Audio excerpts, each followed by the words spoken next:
Well, hello everybody, and welcome to the garden. Welcome to the farm. My name is Joe, and this is Youngblood Family Farm. And really, it's just our life. But July 4th, I never did any kind of garden video, and I thought for my own sake, for our family's sake, I should probably put a video out. I've already recorded this video once and just didn't like it. The sun is always in an odd spot, and that's kind of what we're going to deal with. So I'm going to kind of walk you through the garden. I'm recording on my phone, so if the sound is off or the video doesn't look all that great, it is what it is, right? So what we grow is what we eat, or flowers that we enjoy seeing. So I'm going to take you to the far end of the garden, and then we're going to kind of work our way back this way. So this end of the garden is mostly our perennials. At least that was the beginning goal, but it definitely has changed a lot. If you look down right here, you can see we have 6 30-foot long rows of strawberries. Strawberries are always a gamble. You put in a lot of time, you do a lot of weeding, you do fertilizing, and then you're very dependent on pollination. And this year it was cold, it was wet, and they didn't pollinate that well. Other years it freezes, yeah. And then some years you get a bumper crop. Our best crop ever was probably our first season of picking, and man, it was probably 4 or 5 rows at that time. We pulled in over 100 quarts. I think this year it was maybe 10 or 15 quarts. So nothing too spectacular this year. But nonetheless, the plant is here. I maintain the plant, and some years we do well, some years we don't. Along the wall there, you will see marigolds, and I think they're called like 5 o'clocks and or 4 o'clock or something. All different flowers. We're trying to draw in a few more pollinators. Plus, I guess flowers are kind of pretty to look at, right? And so that's what we have going along that wall. Right over here, I used to call this an experiment, and we've been doing this for a couple years now, where we are growing spaghetti squash, butternut squash, even pie pumpkins. We're growing those on a trellis. Last year I did this with butternut squash, and it did amazingly well. By accident, I did this year before with acorn squash, which I don't really like acorn squash much, but they trellised up, and I was pretty amazed with that. And so we did with the butternut squash, and amazing, and they're a pretty good sized fruit, and they didn't take up much space. It was easy to irrigate. You weren't prone to rot.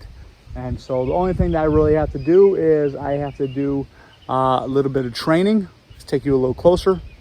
The tripod's a little crooked, but I have to do a little bit of training and kind of help them get into the weave of that trellis. All this is a cattle panel, and they will climb up. They'll keep fairly dry. They're in full sun, so they cure really well, and that does really good. That far end, we have some more yellow zucchinis, kind of running zucchinis in different stages. And then right at my feet here, I've got another succession of zucchini as well. You could see that the asparagus is definitely, I can't straighten you up there. The asparagus is definitely ferned out. Not a super big patch. It usually takes us a couple days to get an eating of asparagus, but that does pretty well for us. If you have asparagus, you know that it just naturally kind of reseeds itself. You can wait till these seeds get nice and red, and there's a little black seed inside of them. And you can start them from seed if you want. Each year, they become more and more prolific as some of them set their own seed. And so,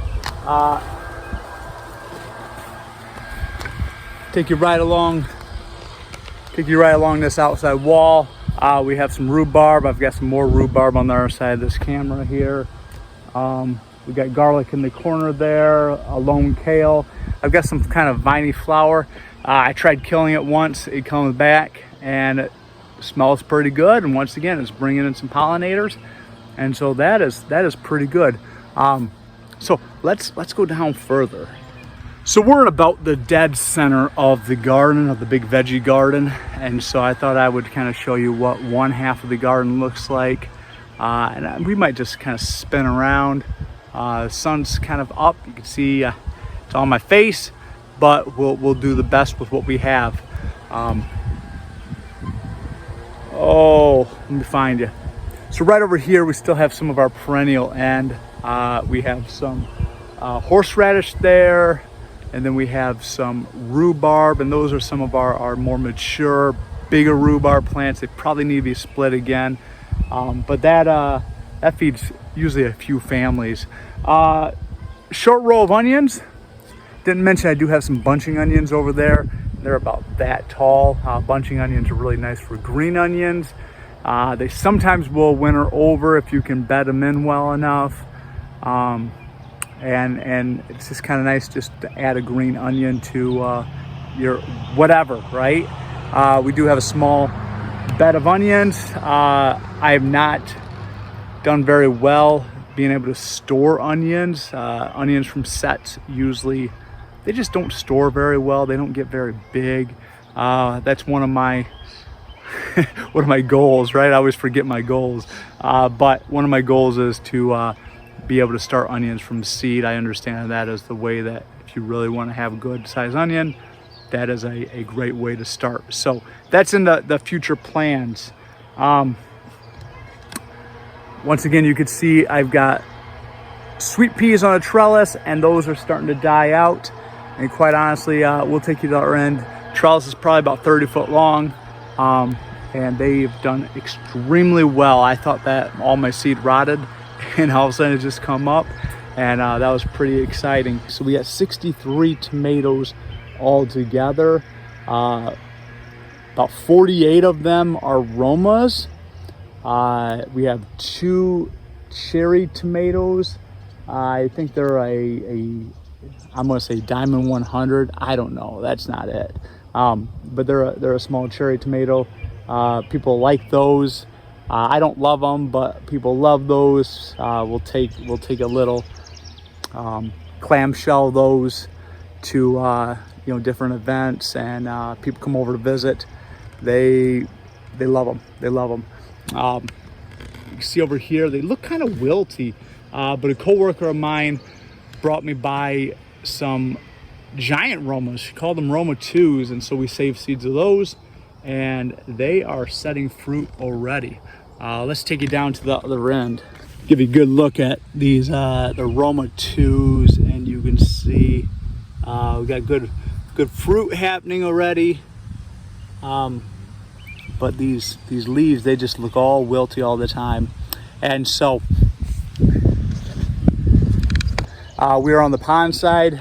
We have one long row of okra. So on the downside of the garden, pond side of the garden, we have one long row of okra. We have a small spacing where I've planted our succession of zucchini.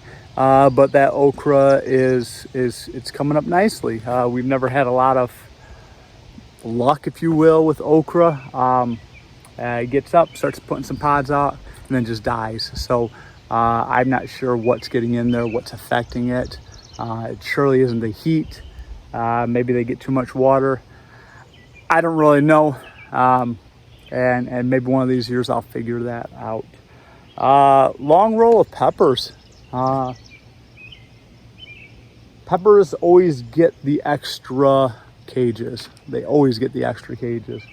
And so we have probably 12, 15, 16 just regular old bell peppers.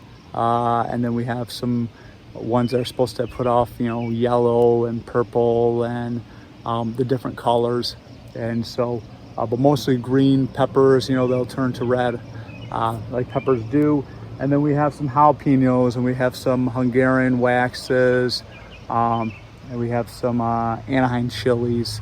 And so peppers are one of those things that don't go to waste either. You slice them, dice them, flash freeze them, you add them to everything, and then you share them.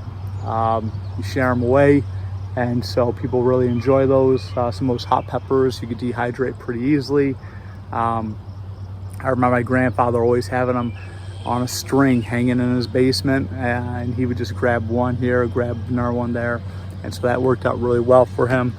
Never look at the tomatoes there.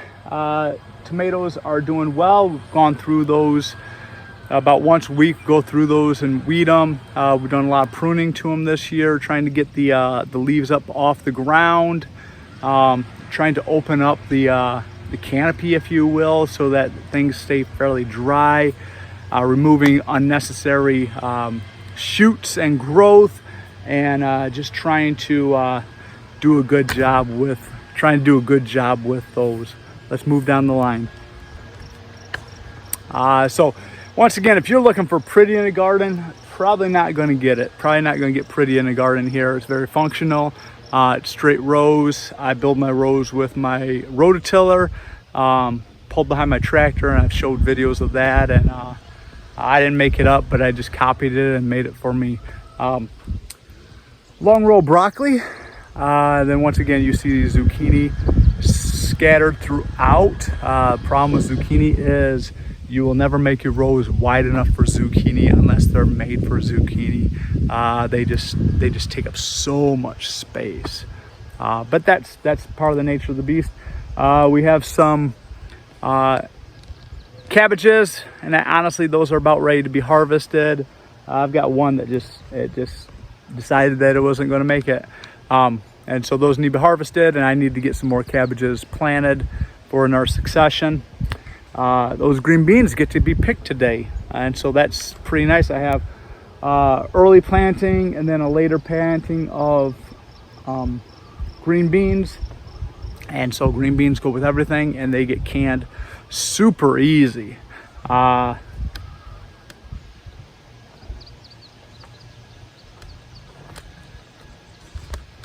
We had really good weather for growing lettuce this year. Lettuce, there's some kale down there. I'm not sure if you can see that.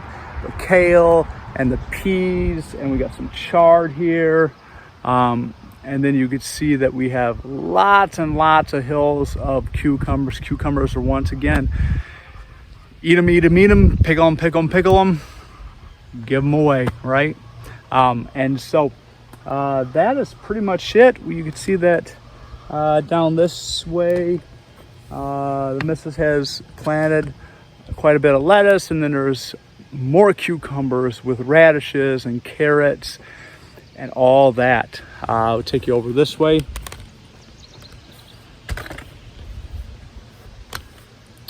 Then we have our zinnias, and the zinnias always kind of get planted at the end because I take these fence panels down when I get in there with the big tiller, and then after I close things back up, I'll take my little tiller and just kind of smooth it all out. And then we put 3 rows in, and you can see one little zinnia pop today, and those will come up really nice. We have another little patch of dill at the other end. And so that's pretty much the garden this year. We do have 3 50-foot rows of potatoes at the in the way back, and that's the food we're growing. I hope you're growing something, people. I hope you're growing something and something you enjoy eating, something that stores well. That's a real big piece of it. Is we can grow a lot of things, but if they don't store well, or they're so labor intensive to store, it doesn't quite make sense. Little bonus footage for you guys.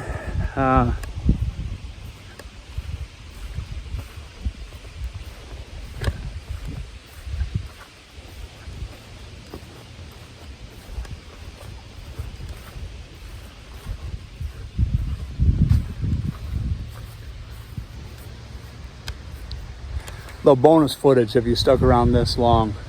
I've got apples. I've got apples, and I've got apples on my apple trees that are inside my chicken run. Go figure, right? And so we've got quite a few apples. That tree over there has got some apples. Pan away for you guys so you guys kind of see what's going on here. That's my little orchard that I planted inside the chicken run, and they got a lot of cages around them. But we planted, I think it was our second year here, we planted an orchard on the other side of the pond, and they got destroyed by deer, they got destroyed by critters, rabbits called them. It was just a fight. And so I fought with it, and finally I was able to get these things super cheap, these plants. Planted them, put cages around them, and the chickens finally, they leave them alone now. I know I will have to fight for any drops that happen, but it's a really good, not a lot of insect pressure on these trees with all the work that the chickens do as far as insects. Trees are getting a ton of fertilizer. And they're just growing. So this is, they've gone through 2 winters. They're planted in the fall, and so this is their second summer here on the property, and they're just flourishing. And so I've got some space inside this chicken run to add some more, and that's what we'll do. And so that's what's growing on the farm. I will try to cut this down a little bit. So I appreciate you 83 people that watch this video. But once again, this is garden videos are mostly for me and my family. And so thanks for joining me. I've got to get back to work. It's gonna be hot today. So thank you. Bye now.